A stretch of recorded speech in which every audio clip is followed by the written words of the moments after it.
All right, we're here. Sorry, I was clicking something. Don't do this Dude, again. you're also kind of rusty, right? What an intro. It's the Wait for It Seattle podcast at Seatown Sports. I think we have to keep that intro. That was incredible. It's been a while. It's Yeah, been a minute.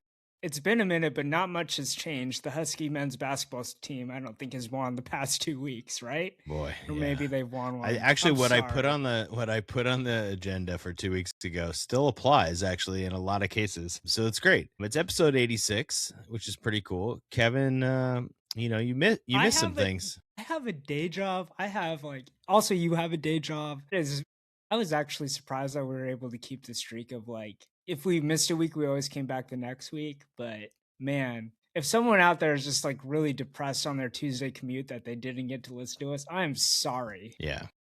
That's a sincere apology. We're back for you this Yeah. Tuesday or whenever you listen. We're happy to be here. It's a fun time to be a Seattle sports fan. We do both have jobs. This is something we do for fun on the side, and we do the best we can around both having two kids, very different ages and different stages of life. Kev's been wrapped up in work, and baby Luca just full on. I'm assuming Luca's crying like Luka Doncic is crying. Yes. Also, ignoring his older brother, like Luca ignores LeBron, or maybe it's the other Or way JJ. around, right? I saw a JJ's great ignoring clip Luca. of Luca just ignoring JJ the other day. It was great. Yeah. Which is hilarious because your other child is JJ. So I don't even know Yeah. what to do with this. It's Yeah. It amazing. is. Someone thought we named our kids after Lakers. And I was like, that is the furthest away Well, from that's the what truth. one of your best friends is telling everyone. Yeah. So It's not true. all right. So you love the Lakers. That's one thing. Yeah. Man. Basically, you missed all of the Olympics, Kev, since you've been working. I did watch the Olympics. It was the one thing I would watch late at night when I was writing a brief. I'd just turn on if it It's was actually past the prime perfect. time. Yeah. Yeah, I'd watch the curlers, and I got Yeah. really good at watching curling. I don't know Yeah. if that's a thing, but Yeah, I don't know if it is either, but Luke and Ben, they did. I watched their whole last match that they had to win, or second to last match that they had to yeah, win. They had a tough final 2 days on the ice, but they seemed like great spirits. They were getting after it. And Kev, what you might have missed, I don't know if you saw this. Our boy Ben Richardson, one of our podcast guests, went viral with his daily "This is what I'm eating" in the Yes, Olympic Village. I his loved food those videos. reviews got over 20 million views. My gosh. Delish.com, which does a lot of food stuff, had a whole post about him basically saying they're so plain. His reviews would just be like, this pizza is an 8 out of 10. And that's all he'd say. And so people were getting frustrated. But then Delish, this is their quote. His simplicity was part of the charm. And quote, also, it doesn't hurt that he's easy on the eyes. Congrats, Ben. Ben, you made it are out. Viral for many reasons. And I hope that's working out for you. He does cello. Yeah. He does curling and he does food reviews. I mean, that's what you got to do with the attention. You got to seize on it, right? Yeah. And it was kind of surreal to see those guys podcasting out of my basement, talking to these Olympians, and they were regular dudes, and then see them on TV and competing. By the way, did you see the Canadian curler that cheated and then cussed out the other team for accusing him of cheating? Yeah, it was great. Curling has its moment every time. People are what we talked to Ben and Luke about, that people think they can do it, and then they get into it, and then there's some controversy this time. I mean, it was great. The curling really, obviously, people love the skiing and everything, but the curling kind of captures everybody's attention. Yeah. Maybe not as much as the hockey. Yeah, the hockey was kind of a big deal for local Bay Area curling clubs. They have the little thing where you can go get lessons and drink a beer after. I'm like, that actually doesn't sound bad. No, it doesn't. No, it doesn't, Kev. I think my wife said the other day, well, obviously we'll go curling sometime soon. I was like, we are? What do you mean? You're going to go to the Granite Curling Club. Yeah, we'll be there at some point. It's going to happen. Well, congrats to the curlers for a well-fought time. Were there any other standouts about the Winter Olympics to you? I mean, I watched a lot of it, but any other storylines? I mean, I was working when the women's hockey championship happened. My wife was off because she had a midwinter break from her school, and she was sending me play-by-play. And then we watched the men's one together. We got up early, watched the third period in overtime. It was awesome. The hockey was awesome. Yeah. Hockey in the Olympics, the Four Nations last year at the All-Star break, anytime hockey can go country to country, it's phenomenal. And I don't know what that means for people for the Kraken and whether they'll be interested.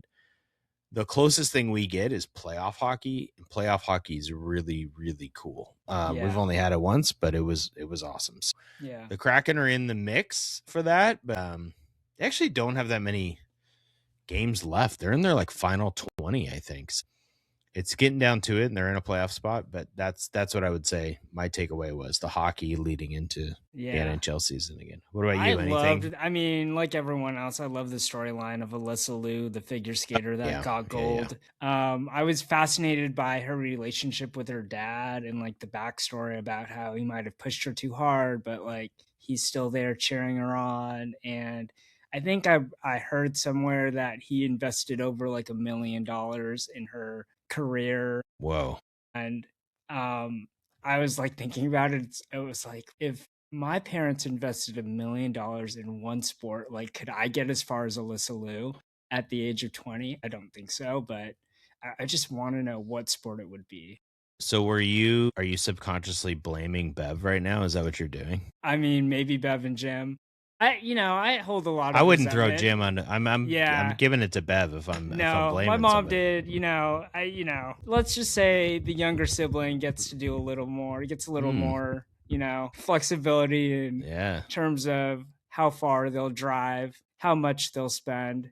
But that's not correlated to how much they love all of us equally. No. I'm trying to think of like how much money I've spent on either one of my kids. It's definitely not near $1 million.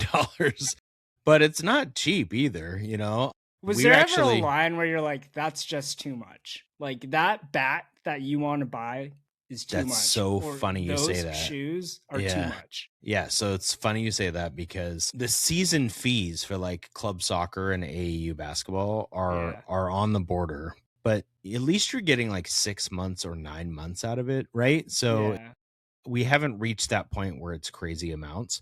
And now Lincoln's in high school, and we've kind of gone past the club fees. Now, he gets to do the high school sports, which is really cool. And you are an athletic director, so you know where the money goes, right? Yeah, it's not just the money goes black hole, right? No. And what's awesome about high school sports is it's so much cheaper. Yeah. Like, you want a coat or a new sweatshirt that says lacrosse on it, like awesome. That's not $3,000 for club fees, right, or whatever. Yeah. I mean, it's our tuition that's paying it, but yeah.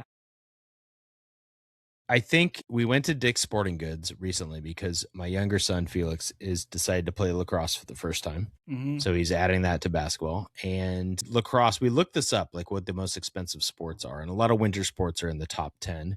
But once you get into the sports that kind of are played at the high school level, not equestrian and things that involve buying a horse, lacrosse is pretty expensive. So we were kind of having this debate. And Felix was very into baseball. And a lot of the kids he played with had $400 bats. And he was like 10, when he played. And we bought him originally the first time he played because we didn't know if he'd play or not. We went to Big Five and just got him like a $40 bat. And when you hear on the aluminum a good bat hit the ball with a good swing, it does carry better. I'm sure golf clubs are similar, right? Good golf clubs, maybe. So we ended up in between. I think the most expensive thing we did crowdsource, and he got a bat in the $200 range that was also a birthday present that aunties contributed, right? So it was like a team effort, which also, when you say to your kid, it's a birthday present, is this what you really want? It has it's like buying your own sort of, but not really. Yeah. As a 10-year-old, instead of just saying, here's your bat, you say like, this is your birthday present and it's from this person, this person, this person. You're going to thank them. I think it has a different, it doesn't feel as bad as a parent. Is this a thing of a past? Because I remember when I was in Little League and I realized that, things might change, but if you had the one kid on the team get like the nice bat, and the bat worked for you, like there's no problem that you could use the bat when it was your turn to bat. But I don't know if it's just like no, that still exists for like rec league or Little League. He started playing like all stars in the summer, and when you play all stars, you start to play with a bunch of select kids. You don't have to, but like all the kids play year round for the most part who we played with, and they all had one or multiple nice bats. He would borrow from some kids, but then, there was one he liked, and it was, called a war stick. I'll give a shout out to the war stick. Loved it. It's cool. And they make one that looks like a pencil. That's kind of cool. That's what we saw this weekend. But they were like $400 bats. And I kind of looked at them longingly, Kev, because I missed my kid playing baseball. I was like, I wish I was having this dilemma. Of having to buy a Instead, I was buying, and I like lacrosse a lot, so I'm happy to do it. But it was like, that's expensive too. Pads, cleats, you got to get elbow pads, and then you're looking at those sticks are like bats. They're like $200. So, it's not cheap. Not cheap. Basketball's great. You get good shoes, but then you have a kid like mine who has like 6 pairs of shoes. You need multiple shoes. There's always. Well, you don't need it. You don't need it. You just want it. Yeah. My dad used to wear a shirt, and he'd walk around, and it said, "I'm your father, not an ATM." And I feel like, I like that. As being a parent, like you need one of those just to, show people that you are a father, not an ATM. Yeah. Also, Jim, like, God, so good, Jim.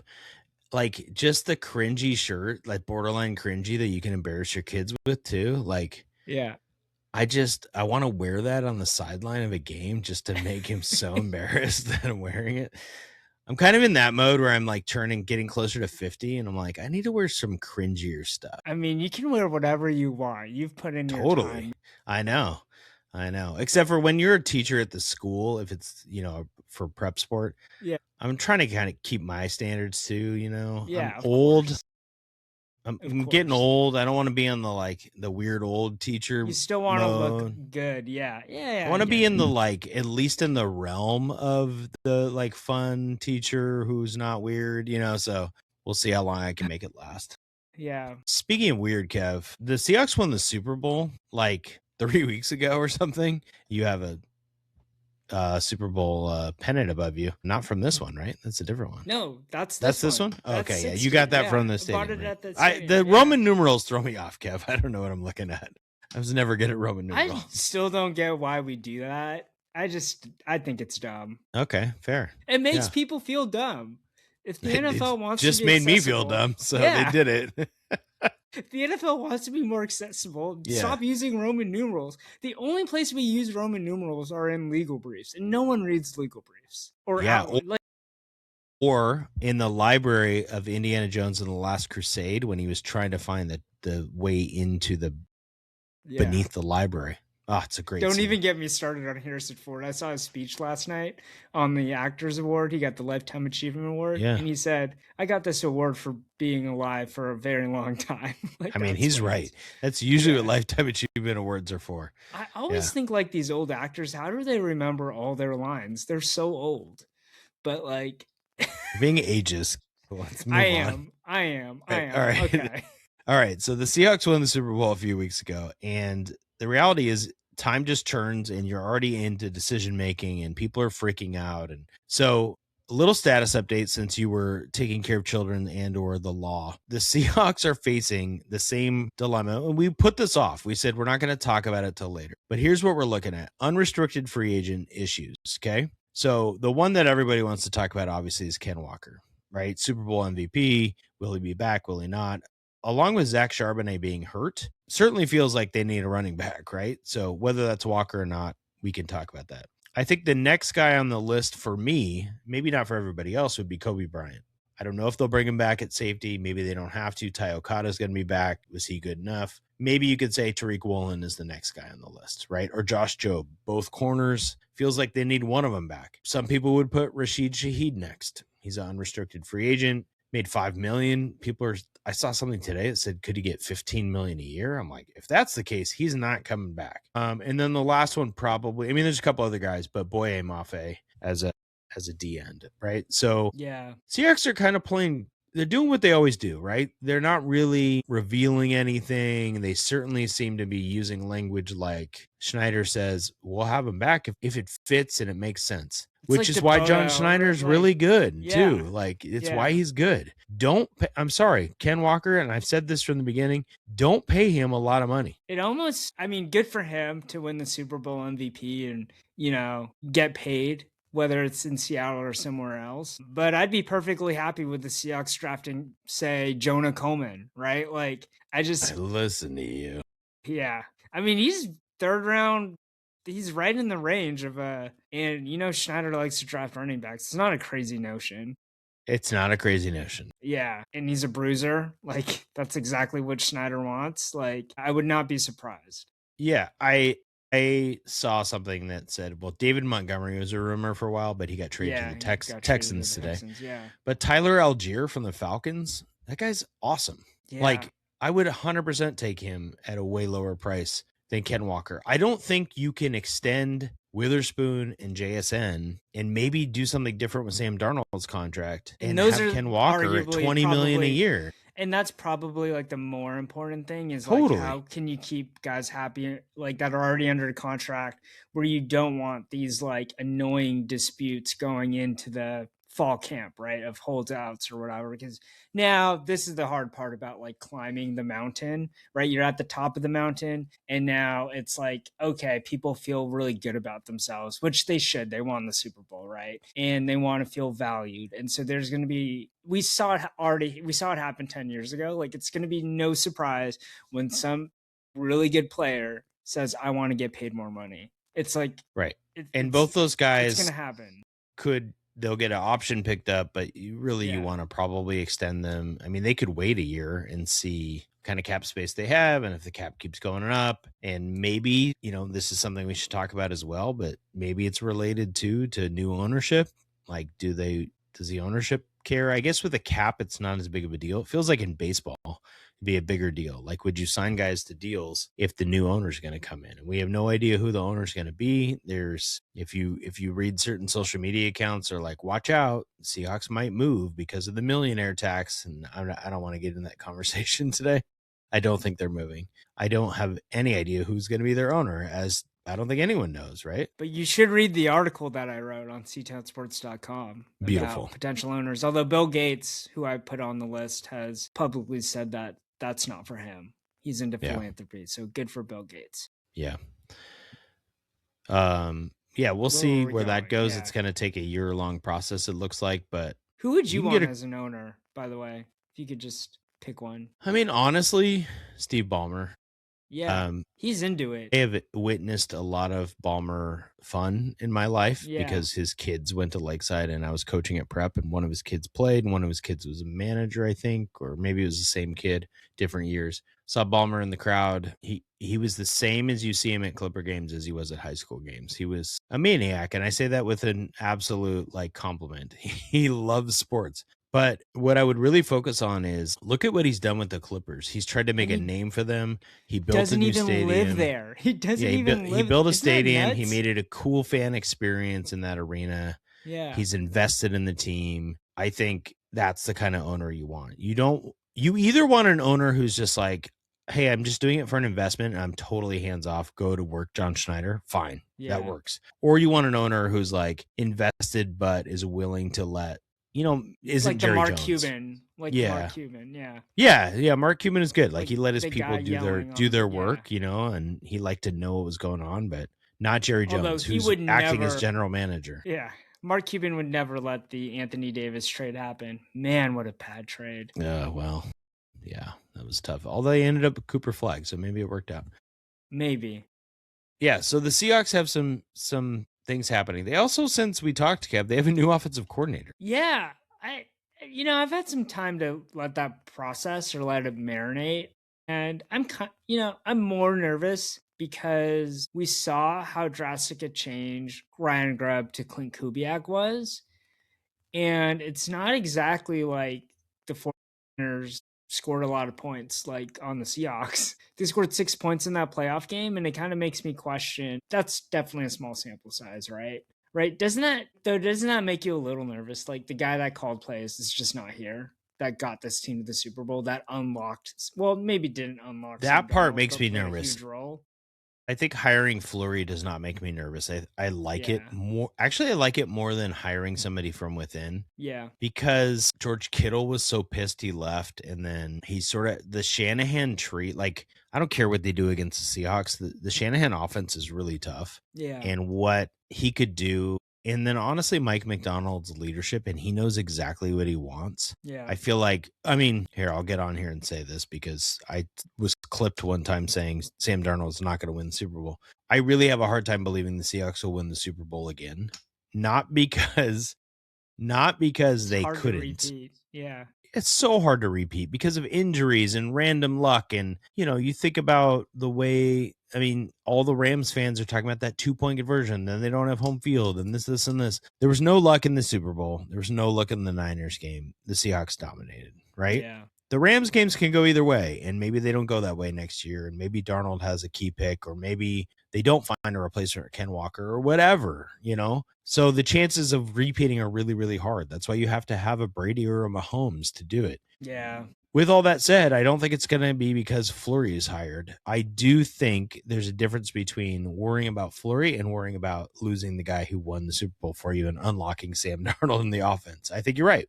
I think that's got to be a concern for sure. I would put, building off of that, just to finish up our Seahawks conversation for today, since the NFL season's not till September. I think the 3 positions of need are obviously running back. Like with no Charbonnet and no Walker right now for the start of the season, you can't roll George Halani. You might have him on your roster, might be featured more, and they'll get somebody, Tyler Algier or whatever. I think they're definitely going to draft a running back. I don't know when. Every time you think that, they do something different, though. Except for last year. We thought they'd draft a guard, and they did. The second one for me is right guard. I don't care what any metric or anyone wants to say. Anthony Bradford is a weak link on that offensive line. I think actually the metrics back that up for the most part over the years, and I'd like to see that upgraded in the way it doesn't have to be a first rounder, although number 32 overall could be a great place for a guard. And now you have 2 guards for the next however many years with the center and tackles locked up. That appeals to me. And then I would put the third one at corner with Woolen and Job. Those are your 2 and 3 corners, right? So you need somebody to play opposite Witherspoon. So any position you would put on that list as position in need for the Seahawks? Does that work for you? No, I think that works for me. I'm concerned about running back. I think it's kind of like fantasy football, like at least fantasy football of old, where you just got to stock up on those guys because the injuries, like we saw with Charbonnet, and just like the durability concerns. So I agree with you. I want them to. I'd like to see them actually draft at each of these positions, not with the idea that it would provide good competition and good depth, but then you could also address some of this in free agency. I think for sure you could fill a hole in running back with a rookie, but with like a cornerback, maybe you sign a vet. I don't know. Yeah.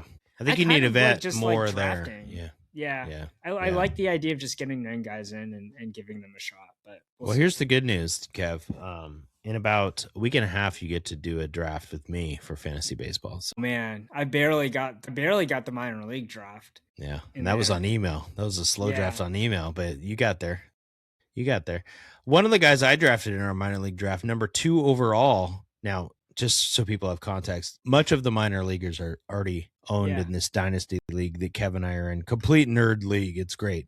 Yeah. But the guy I drafted who was available is Ryan Sloan. Yeah. And Ryan Sloan and Cade Anderson went number 3 in our minor league draft. Those guys are turning heads. I got to tell you something that I learned. I don't think you know this. Do you know the single A affiliate of the Mariners was the Modesto Nuts, but this upcoming season is the Inland Empire 66ers in San Bernardino, California. And I learned this because I was like, I really want to go to the San Jose Giants, not that far from where I live. Yeah. And they have a schedule, and they don't play like 4-game series. They play like 6-game series. I know. Isn't that amazing? Yeah. And I was like, where is the Mariners affiliate? Like, I don't see them on here. And then I looked it up, and I was like, they play a lot of games against the Inland Empire Sixers, who I don't know if we're going to be talking about any of these guys on the Sixers. I don't think so, because they're not at camp. They're not at spring training. What do you mean? Single A affiliate players? There's no way they're at spring training. Yeah, they are. They'll send them Some down. of them are? Okay. Yeah, I mean, they have a minor league camp as well, but like... Yeah. I don't think Sloan will start there. Maybe neither. Ryan Sloan and Cade Anderson are turning heads. So these guys are... Ryan Sloan is a guy who throws 99 miles per hour with great control of his breaking pitches, right-handed starter. He was in the minors last year. Cade Anderson is the number 3 pick in the last year's draft, who has not thrown a minor league inning at all. So that's what made me pause. Could they start him in single A? Maybe, maybe he'll start there. But sometimes the weather too depends on what they do with pitchers. So they might start somebody there because they don't want them in a cold weather environment when they're their big arms. So maybe you will get a chance to see one of them. They are kind of the talk of camp right now, and neither's going to break with the team. Could either be on the roster by the end of the year. It's possible. It's certainly exciting when you think about the future of the Mariners being ready to keep going with them. And then the other conversation in camp is they trade for Brendan Donovan. Very exciting. He's having a great camp so far. He's probably your starting third baseman, with Cole Young as your starting second baseman. But is there a chance Cole Emerson's your starting third baseman and Brendan Donovan's at second? If you had to make a prediction right now, based on whatever information you have, Kev, what would you say? I'd say Donovan definitely starts at third.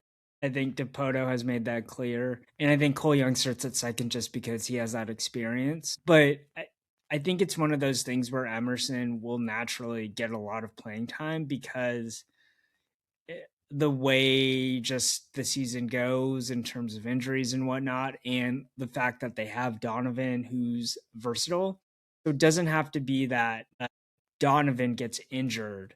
It could be that there's an injury concern in the outfield and then Donovan moves to the outfield. It could be that Cole Young hits a slump, so you want to move Donovan to second baseman and get Emerson some reps at third. Like, I could totally see that happening. And so it's not necessarily, well, he doesn't nail the opening day starter. Like, he could be a utility guy or a potential fill-in if there's a major injury. So, and I think that's ideally how you want a young guy to come in, right? Like, with not a lot of pressure, and kind of that's what Dipoto said is why they wanted like a Jorge Polanco type of guy. That's why they got Donovan, because he's a vet that you can plug in many places, and it takes pressure off of your young talent, right? To not just have to feel like they have to be, a major leaguer as soon as they step in. So, yeah. I think I don't want to put too much into spring. I don't think Cole Young being 1 for 10 with 6 strikeouts is exciting to me. Yeah. He did hit a 442 hit home run yesterday. That's pretty awesome. But the 1 for 10 is fine because you don't know where they're hitting it or what they're working on. The 6 strikeouts is a concern. I don't know. It probably doesn't matter yet. He's going to get a lot of reps because of the World Baseball Classic with the Mariners. Emerson's 4 for 15. He started off pretty well. He's not really doing anything to say, like, you got to put him on the roster, is my guess. Not to mention there's all those rules with free agency and minor league guys that if you wait till May 1st, you can buy a year of free agency and all this stuff. It's not fair to the player, but it's reality. I would guess Cole Young, Leo Rivas platoon to start the year at second base. And let me tell you, dude, he's freaking awesome. Do you remember he had a huge hit in the Tigers series?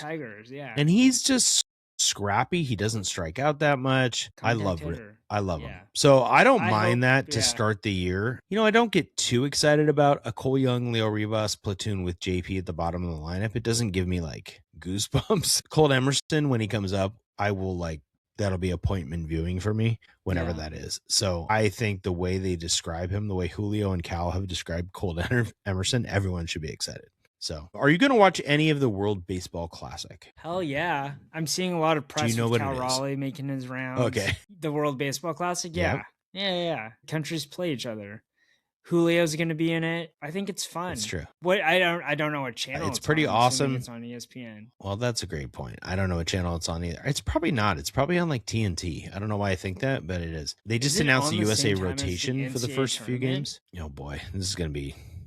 Let me finish my point here, and then we'll get back to that. Logan Webb's pitching game 1, Tarek Skubal game 2, Paul Skeens game 3, Nolan McLean, who's a young pitcher for the Mets game 4. That's pretty ridiculous for the USA. I don't know if that excites you or not, but it's pretty awesome. So do they do pool play and then a tournament? Is it like curling? They do. It looks like Fox has them. It's all the Fox channels. So got it. Let's see. Dates. It's starting soon. You know what? No, the semifinals are on the 15th and 16th. and the championship's on the 17th, and March Madness will start that week. So you can Oh my go World gosh, Baseball yes. Classic into March Madness. It's beautiful. You're going to go WCC tournament, then World Baseball Classic, and then NCAA tournament at the. Yeah, it's a big tournament for Santa Clara, Kev. Do you think they have to win two to get in? I mean, No, because if they win so- two, they're in. They're in, automatically yeah. they're automatically So in do the you- semifinals. So do you think if they win their Wait. semifinal game, they're in? No, That's a sorry, better they're question. automatically in the quarterfinal. You're right. They would Okay. have to win two. They certainly can't lose the quarterfinal to like the 6th seed or whatever. Yeah, so they need to win. Then they're gonna one. play St. Mary's again. They have to And beat if they- St. Mary's. If they lose, it's going to be hard. If they beat them, there's a real question about Santa Clara being in over St. Mary's because they would have won 2 out of 3. Yeah, because they got whooped the So last game. it's a big game. It's a big Yeah. game. So Well, yes, they I can't will be look ahead. watching. They need to win that quarterfinal game. Yes. And it will be just like Santa Clara to lose that game. Don't get me started. Be pissed off. You know who's not in a position to be in the NCAA tournament is your UW men's basketball team. Yeah. You know, it's sad when the headline is the guy that got his jersey retired and not really. Shout out to Detlef Schrempf. But man, they suck. They suck. They're bad. There's no way and else Kev, to put it. Yeah. Sorry. so they're bad. Yeah. Here's the real question. What should they do with Danny Sprinkle? I mean, you got to ride him out, but because so they say that the most insane thing is to do the thing over and over again. But here's the thing. Okay, so I'm gonna just talk this out with you. I don't. Yeah, know if you I have an clearly answer need for to you. talk this out. Yeah, You're rattled right now. But here's the issue: is like you try to build through the transfer portal 2 years in a row. The first year was out of necessity. The second year was like, okay, the guys we got, we entered the portal late. Now we can enter the portal early. Now These are my guys. Yeah, now I have a war chest. Right. Yeah. And clearly they spent the money like in a good way. We got USC's 2 best players, and we got this great player of the year from the SoCon conference, and we got another player of the year. 2 freshman studs, and we got this guy from Germany that's what I mean. Yeah, the best dude, right? The NBA prospect, and like they can't play together. So. Hannes is just falling in line with. I mean, the Husky basketball program is cursed because, and it doesn't matter. Isaiah Stewart, McDaniels, Markelle Fultz. The list goes on in the past 10 years of guys who ended up being good pros or first round picks. Steinbach's going to be right in there with that, putting up amazing numbers, and they're just on awful teams. Could you imagine if Jed Fish could trade on the be a pro with the Husky basketball program, right? Like, it's kind of funny because they're just like recruiting guys. They're recruiting based on guys and talking about guys that were Huskies when they weren't the coaches. Imagine if this whole shtick was for the basketball team. You'd have so many guys to point to, right? Like, it wouldn't even, it would be a joke, right? Like all these like lottery picks. And yeah, it's a good question. I tend to think like you usually need to give guy 4 years. The Huskies aren't like, they're not the class of the Big Ten, right? They weren't the class of the Pac-12, save for like maybe like a 6 to 7 year period with Lorenzo and Romar. And it's like the question, the answer to your question is like, who else would they get, right? Do you take another shot at like, there's going to be some mid-major team and a mid-major coach that's young, that's going to make a run in that wins a conference or wins a couple tournament games or has done it multiple times, will have the same profile as Danny Sprinkle. Like, do you just go hire that guy and do this thing over again? I don't want that. Like, because I don't think that that's necessarily better than Sprinkle having 2 years of getting beat up in the Big Ten and like learning from it, right? I'm optimistic to think that he could learn and recruit the right way. And when I say recruit, I don't mean high school. I mean like the portal and get guys that can compete, right? I am no longer optimistic, and I was a Danny Sprinkle guy, maybe out of optimism. I didn't really have a lot of information to think he was good, other than I had some friends who were excited who watched some of his games at Utah State, I think is where he was. I'm going to agree with you, but I'm going to agree with you based on numbers. So my understanding is UW would have to pay 85% of his salary if they fired him. He's owed $15.6 million for the next 4 years. Yeah. So they'd have to pay $12.75 million. And then you go get a mid-major coach at, even if you went conservative and said $2 million a year. So are you prepared to pay a coach $14 million next year combined? Yeah. Do you get what I'm saying? Like, because of the buyout and whatever. No, they can't afford to do that. And that doesn't make sense. And I it's, think people Danny would say Sprinkle, sunk cost, but it's not a sunk cost, because Danny Sprinkle is going to make $3 million next year. Even if you look at it from a $3.6 million and then you add a 2, so now you're paying 5.6 for a coach next year who's maybe just in the same problem Danny Sprinkle is. No, I think you roll with Sprinkle again, but I will add to that, I do not have optimism after watching the way they play offense this year. I'm really frustrated by watching their team. I don't think they have an identity. I don't think he runs particularly interesting things on offense. I think they run a lot of, quote, pro style high pick and roll or ISO ball. That is bad to watch. It's not fun basketball to watch. It's not team oriented. There's nothing that is creative about his offensive approach, and they're not good on defense. They don't compete hard enough on defense. So I think I need to see a major overhaul next year. Yeah. I think the original sin was the roster construction. I think they were so concerned about getting good guys that can play rather than guys that can play together. They definitely had dudes that could play, but like I just felt like they didn't. Do you think he's just was a poor coach at getting guys to play together? Do you think? I don't disagree with you, but it just had so many guys that just needed the ball all the time. Totally true, but also I would believe that more if I hadn't watched the year before a different style where they ran things through Great Osabor in the post, who put up empty numbers all the time, and they were, again, not very good. So they ran a different style of offense where they ran everything through him at sort of a mid-post action. This year it's like Zoom, and it was Claude for a while, and then it's Yates, and then it was JJ for a little bit, and it's these guards running high pick and roll with some cool post-up actions to Hannes, like there is some stuff there. What they really need to do is get some shooters. They need to pay premium for shooters this next portal round. Like, it just killed them. I think, and I don't know, maybe I'm just the grumpy old man who doesn't like watching modern basketball, because I get frustrated at Santa Clara the same way because of it just goes so ISO heavy. And I hate to say it, but like Gonzaga does not go ISO heavy, and they're really fun to watch. St. Mary's does not go ISO heavy. They're really fun to watch. Michigan State does not go ISO heavy. You know what I mean? Like, there's teams that don't. Iowa does not. So you can go find basketball teams that run cool action. And I just feel like Sprinkle needs like an offensive coordinator to come in with some sort of vision, and they roster construct together. And I don't know. Or he needs to go back to his roots of like whatever he did at Utah State that was working. I would like to go watch those games and see what he did. To be honest, they had Great Osabor just battling against like maybe subpar competition. Totally. Right. Credit to Spring. I don't think that's just necessarily like easy to do. Like I think you need to figure out ways. Well, now he's going to get double teamed. What do you do? Now he's going to, how do you coach him up to kind of, and how do you get your other guys to build around one guy? And like now, like I think he's just got a little lost, and then you lose a lot of one. He needs to find his way. Yeah, he needs to find his way again. I'm rooting for him. I love him. I love that he likes being a Husky. I want him to succeed. Yeah, good for you. Okay. On the flip side, the women are going to make the tournament. They have 20 wins. They're projected to 7 seed. It doesn't matter what happens in the Big Ten tournament. They're in. They're in. They're not on the bubble. They're not last 4 in like last year. They're in.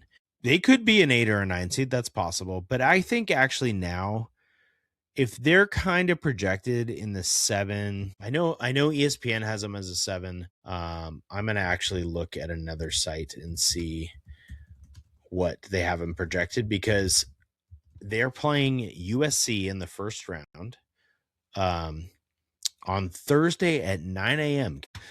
Pacific time in the Big Ten tournament. And this is the 8-9 game in the Big Ten. This is how good the Big Ten is. That's the 8-9 game in the Big Ten. And the Huskies are going to be a 7 seed in the tournament. Right? Like, it's just like there's so many good teams in the Big Ten. It's crazy. I'm going to go see where the most recent 7 seed for this other projection as well. So they're kind of 7 seed across the board. They have a really high net ranking. Their win over Michigan earlier this year certainly helped. They also beat Minnesota, who's now a 4 seed and is in the top 16 by the actual committee. You know how they reveal like their top 16 Yeah, now? I remember we talked about that game. Yeah. Crazy. Minnesota like game? I had friends who were like, they don't look good at all, and Minnesota's been killing it. So the Huskies have beaten some good teams this year. They beat Maryland, also in the top 16. You so know they what have Danny 3 Sprinkle wins. needs to do? You're talking about an offensive coordinator. Just go walk over to Tina Langley's office and ask her how she built her roster. I mean, they That's have a what he needs. system. Like, you can They hate it. got Avery Howell, man, and she's hella Yeah, good. She's I the know, best player on I that know. team. And she fits in the system really, really well. They frustrate me at times too, but they have a very clear philosophy for how they want to play offense, and I don't see that with the men. Ball just moves around so fast around the perimeter. It does. They get in trouble when somebody takes away what they're trying to do, but they have enough weapons where, you know, it'd be interesting. You know, this is a potential surprising Sweet 16 team. You know, as a 7, they go beat the number 2 seed in the next round and then see what happens after that. They certainly, I mean, they beat Michigan, Minnesota, and Maryland, so they're capable. I think this week, so they play Thursday at 9 a.m. All of us will be working. We won't be able to watch it. Let's say they lost to USC in that game. They could fall to an 8 seed, which would suck. Because then they're playing the 1 seed in the second round, and they're not going to beat a 1 seed because the 1 seeds are going to be so good this year. Yeah. So that kind of sucks. They got to get a 7 seed, but the best case scenario this week is they're going to beat USC, let's say. Well, then they play UCLA in the second round of the Big Ten tournament or whatever it is. And UCLA is an absolute juggernaut. They're beating people by 30 every game. So the Big Ten tournament. Huskies, what were the results against UCLA this year? Do you know? Huskies were actually competitive. They only played once. It was recently, and the Huskies were competitive for most of the game. I don't know. Then it slipped away. I actually remember this game. It slipped away in the fourth quarter. UCLA won by like 10 to 15. Ooh, it's probably more than that in the end because UCLA beats everyone by crazy amounts. UCLA, no, you're right. UCLA won by 15. And actually, look at this, Kev. If you look at their UCLA's last, I'm going to try and pull this up here. I've got it. If you look at UCLA's last games, they beat USC by 23, Wisconsin by 20, Indiana by 40, Michigan State by 22, Michigan by 3. So that one was close, obviously, right? But even they beat Iowa by 23, and UW's out here was beating a 15 Oregon point game. By 1. Yeah. No, I'm saying they only beat Washington by 15. Exciting. That game will also be at 9 a.m. on Friday, so no one will see it. Really sucks. But I think we're probably just looking at hoping the Huskies get a 7 seed. Dumb. Is it because the men's game they're putting at like a more premium time on Thursday and Friday? Because I'd much rather watch UW versus UCLA than some subpar Big Ten quarterfinal men's game. No, I mean, I hear you. It's because the conference is enormous. So Thursday there's going to be 4 games, right? And so they go, it's Eastern time because it's in Indianapolis. So it's noon Eastern, and then it's 25 minutes after the game. So it's probably 3 Eastern. Then there's a 6:30 Eastern, and then there's going to be one that starts at 9 Eastern. That's with 4 games. So there's not really anything they can do. I mean, the best bet is to fly to Indianapolis. I mean, what a tournament. It would be an incredible, every matchup's going to be awesome. Like, this is what the matchups could be. This isn't even the quarterfinals. This is the round before. You could have USC Washington, Nebraska Ohio State, Illinois Michigan State, and Oregon Maryland. Those are all amazing games. Those are all tournament teams. Every single one of them. Yeah. Right? Fun. Oregon's getting in. Nebraska's getting in with sub 500 conference records. So the Big Ten is loaded. It's awesome. I encourage everybody to get Big Ten Network and watch the games, even if it's not UW. But we'll talk about them once we know their seed in their matchup. Yep. Okay. On to blind rank. Is this a new segment? Like, no, blind we've done rank this before. Top 5. No, we did this once before. You just are. You're just, everything's blending together in your head.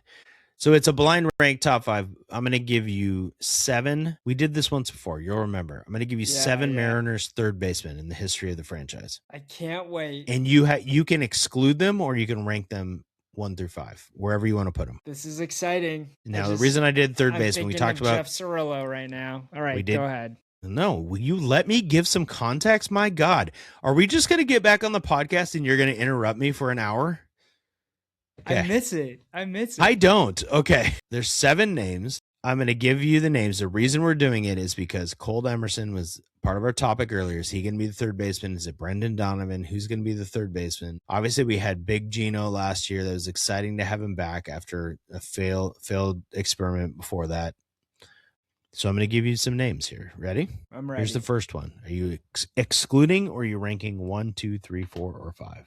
David Bell. He was actually pretty good. Part of the 2000 and 2001 Mariners. Both Very good. teams went to the ALCS. I'd put him at number 3. Okay, number 3. Gino Suarez. Damn. Did I just rank David Bell above Gino? I don't know. Did you? Damn, dude. Because you could also pull out Edgar on me. Ooh. Okay, I'm going to just take the loss and put Suarez at 4. Okay. He had a lot of home runs for the Mariners. Gino is absolutely in the top 5 all time for the Mariners third baseman. Jeff Cirillo. Yes, he's left. I'm leaving his butt out. That was easy. Okay. Cirillo's out. Ed Sprague. Oh my God. Now I got to leave that guy out too. There can't be that many bad third basemen in Mariners history. Okay, I'm leaving him out.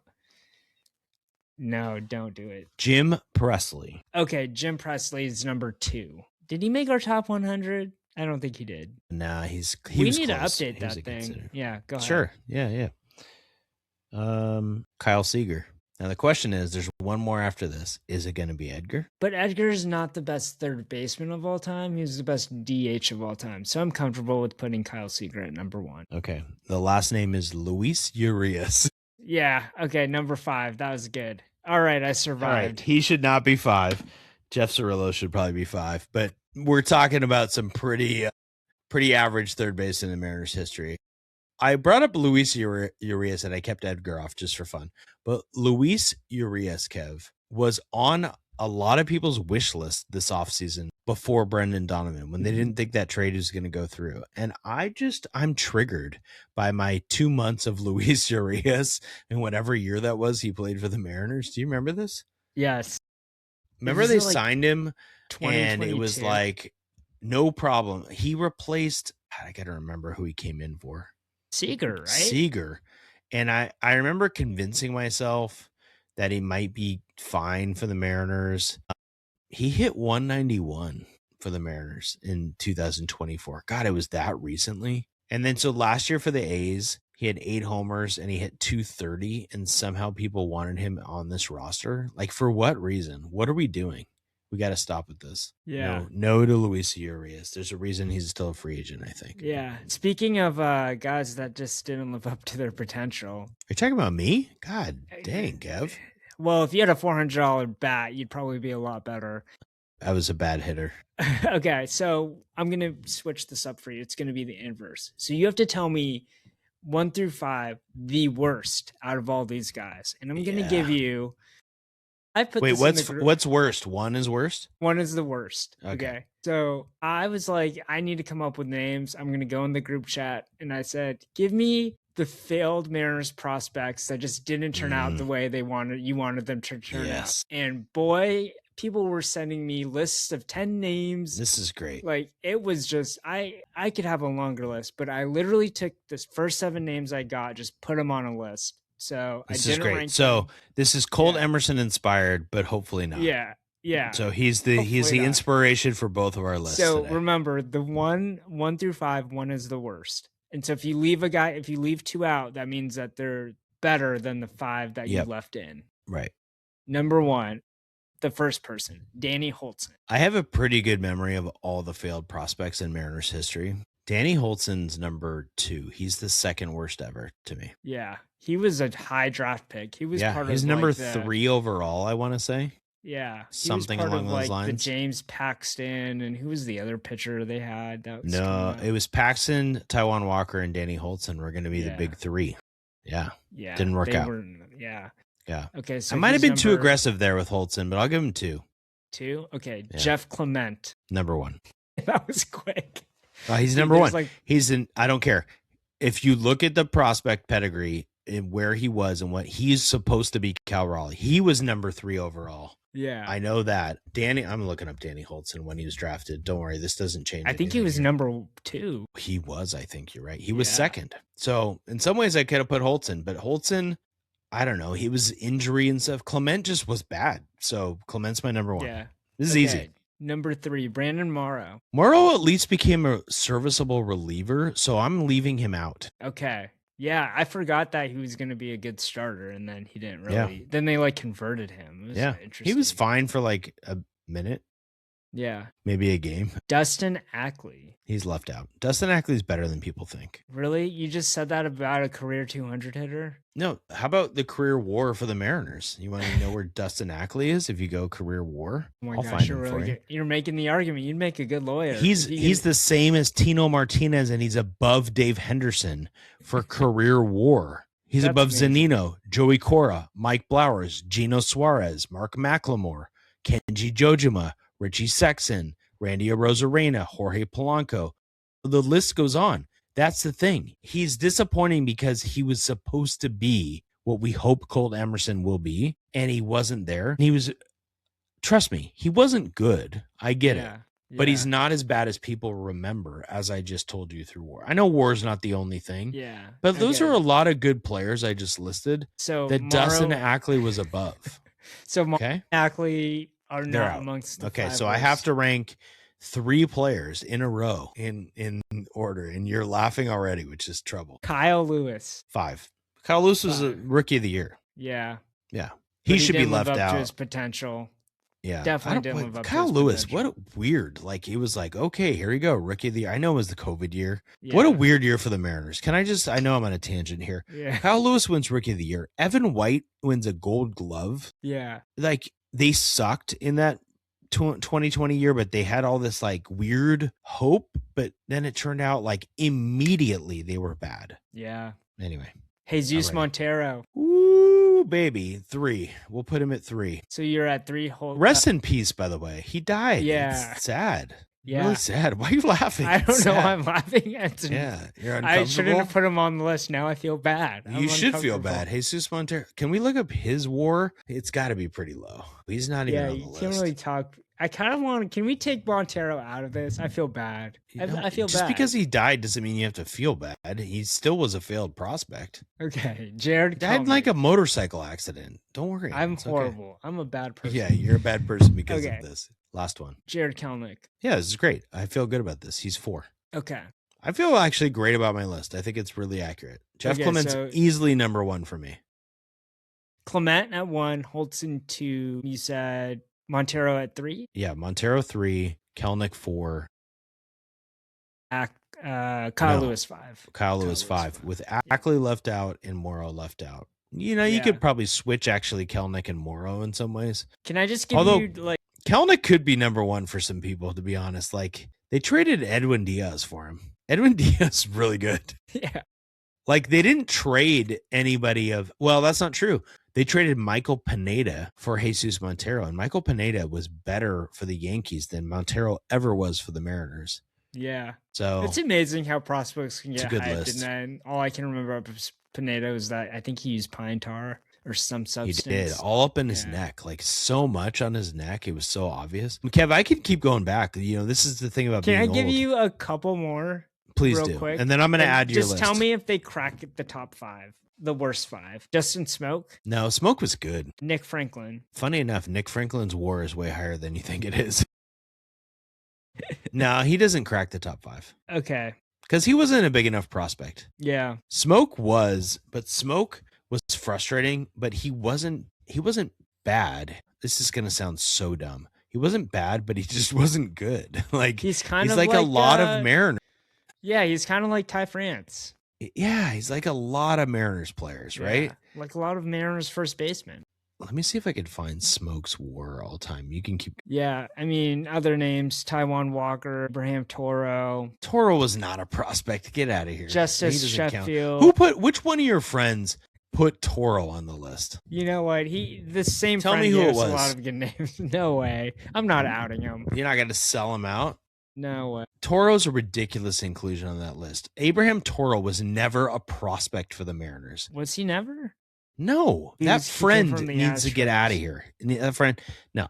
Get out of here with that take. That's awful. That's an awful take. We traded Kendall Graveman for him, which people were pissed, and then he hit a bomb off Graveman. That was awesome. A grand slam. But Abraham Toro was never a Mariners prospect. I'm pissed off at your friend right now. I hope he listens. That's a ridiculous take. He definitely listens. Good. Okay. I was just reading off the text messages. Roger Salkeld from 1990 was a huge prospect. And then I think we traded him to the Reds. I've never heard that name. I mean, the biggest from my childhood is Ryan Anderson. That's another good one. The little unit. Yeah. The little unit was a good one. Yeah. Kev, Roger Salkeld for the Mariners. Okay, ready? He was drafted. He has a career 10-10 record. I got to figure out where he was drafted. Drafted in 93. Was he 10th overall? He's one of those pitchers in the 1989. In the same way, he was the 3rd overall pick. This is just like Danny Holtzen. Okay, he was a 6'5" righty, high school player, very excited. Everyone's like, this guy's incredible. Let me give you something here for a second. Okay, are you ready for this? Mm-hmm. You're already ignoring me. Roger Salkeld, this is in 1989. 30-7 record in high school. Pretty impressive, right? Here's your best part. 66 innings, 404 strikeouts. That's a lot of strikeouts. Yeah. Dude, that's a lot of strikeouts. This is probably why he got hurt and was never good, is how much he pitched in high school. Why did he throw 266 innings in high school? This is the 80s for you. What is happening? Yeah, man. So kids didn't have $400 bats back in the 80s or whenever this guy went to high school. So they didn't. But anyway, Salkeld. Before we go, your San Jose Giants, do you know where they used to be located before that? No, I have no idea. Yakima? Everett. They were the Everett Giants. And then the Aqua Sox were born after. I went to Everett Giants camp when I was a kid. I used to go to baseball camp. This is so crazy. Like, how would I ever know that? This is why the podcast exists. Like, people wouldn't know this fact. No, well, right. Yeah, that's true. Actually, I want to make sure that's correct. The San Jose Giants were the Everett Giants. They might have gone somewhere in between. It's really hard to go through the history of the San Jose Giants and figure it out. Let's see. Yeah, it's not even on the Wikipedia page.